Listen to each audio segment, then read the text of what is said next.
আসসালামু আলাইকুম। সরল পথ সদকা জারিয়ার মাধ্যমে ঝাকুয়াপাড়া জামে মসজিদে ১৭৭ নং নলকূপটি স্থাপন করে দেওয়া হলো।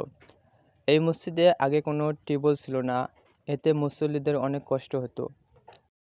আলহামদুলিল্লাহ, সরল পথ সদকা জারিয়ার মাধ্যমে একটি নলকূপ স্থাপন করে দেওয়া হলো। এতে মসজিদের মুসল্লি সহ গ্রামবাসীরা উপকৃত হবেন। যারা এই নলকূপটি দান করেছে, আল্লাহ তাআলা তাদের দানকে কবুল করুন। এখন আমরা শুনবো মসজিদের মুসল্লিদের কাছে তারা নলকূপ পেয়ে কতটা খুশি হয়েছে। আসসালামু আলাইকুম। ওয়ালাইকুম আসসালাম। কেমন আছেন? আলহামদুলিল্লাহ। নলকূপ পেয়ে কি খুশি আছেন? খুশি। আগে নলকূপ ছিল না? না, আগে ছিল না। উযু কিভাবে করতেন? উযু বাড়ি থেকেই করে এসেছিলাম। তো এখন নলকূপ পেয়ে খুশি আছেন? খুশি আছি। যারা দান করছে তাদের জন্য দোয়া করবেন। আলহামদুলিল্লাহ।